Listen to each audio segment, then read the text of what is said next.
Hi friends, welcome back to Sabaya kitchen. இன்னைக்கு நம்ம கிச்சனில் வெஜ் பரோட்டா வெஜ் பரோட்டா எப்படி செய்கிறதுன்னு பார்க்கலாம். அதுக்கு முன்னாடி நம்ம சேனலை புதுசாக பார்க்குறீங்கன்னா சப்ஸ்கிரைப் பண்ணி பெல் பட்டனை கிளிக் பண்ணி ஆல் கொடுங்க. நான் போடுற புது டிஃப்ரெண்ட்டான வீடியோஸ் எல்லாமே உங்களுக்கு உடனே வரும். ஸ்கிப் பண்ணாமல் ஃபுல் வீடியோவும் பாருங்கள். வாங்க கிச்சனுக்கு இந்த டிஃப்ரெண்ட்டான பரோட்டா எப்படி செய்கிறதுன்னு பார்க்கலாம். நான் இன்றைக்கி 2 கப் அளவுக்கு கோதுமை மாவு எடுத்திருக்கேன். 3 டீஸ்பூன் அளவுக்கு ஆயில் சேர்த்து கொஞ்சமாக தேவையான அளவு சால்ட்டு சேர்த்துருக்கேன். இப்போ இதை நல்லா பரோட்டாக்கு எப்படி பிசைவோமோ அந்த மாதிரி சாஃப்டாக பிசைஞ்சு எடுத்துக்க போகிறோம். மைதா இல்லாமல் வீட்டில் செய்யும்போது வீட் ஃப்ளோரில் செய்யும்போது நல்லா உங்களுக்கு ஹெல்த்தியான ஒரு இது கிடைக்கும். இங்கே பாருங்கள், இந்த மாதிரி சாஃப்டாக பிசைஞ்சிட்டு கொஞ்சமாக ஆயில் சேர்த்து இது ஒரு 1 hour ஊற வச்சு எடுத்துக்கலாம். அதுக்கப்புறம் செய்யலாம். இப்போது நம்ம மசாலா ரெடி பண்ணிக்கலாம்.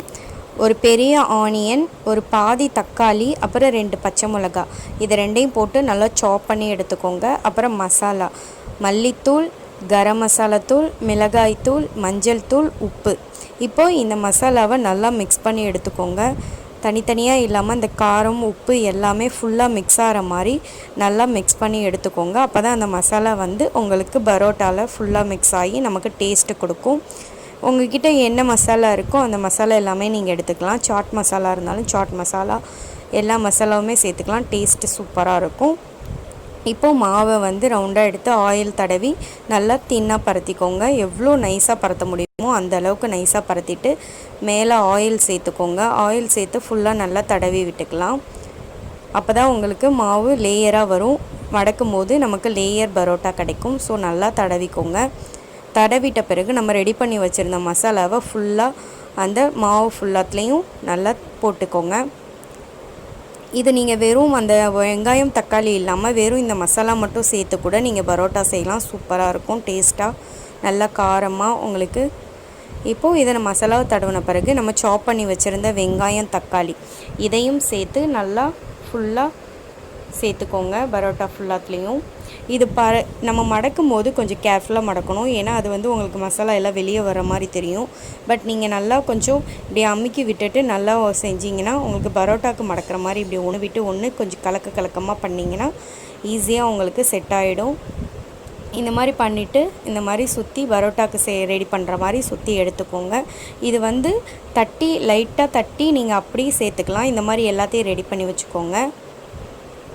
இப்போது இதை நம்ம லைட்டாக கையில் ஆயில் தடவிக்கிட்டு தட்டி சேர்த்தாலே போதும். நீங்கள் பரத்துனீங்கன்னா உங்களுக்கு இப்போ இதில் வச்சு பரத்தும் போது உங்களுக்கு ஒட்டிட்டு பிரிஞ்சிட்டு வர மாதிரி தெரியும். நீங்கள் கையிலேயே வச்சு லைட்டாக பரத்திட்டு இந்த மாதிரி ஃபுல்லாக ஃப்ரை பண்ணி எடுத்துக்கலாம். சப்பாத்தியை நல்லா ஆயில் சேர்த்து இந்த பரோட்டாவை நல்லா ரெடி பண்ணி எடுத்துக்கலாம். 2 சைடும் நல்லா ஆயில் சேர்த்து நல்லா கிறிஸ்பியாக வர வரைக்கும் ரெடி பண்ணி எடுத்துக்கோங்க. இதுக்கு எந்த குழம்பும் எதுவும் இல்லாமல் சும்மாவே சாப்பிடலாம். டேஸ்ட்டாக இருக்கும், எம்மியாக இருக்கும். இதை நீங்கள் டின்னருக்கு, பிரேக்ஃபாஸ்ட்டுக்கு எப்போ வேணாலும் செஞ்சு கொடுக்கலாம். எல்லோரும் லைக் பண்ணுவாங்க.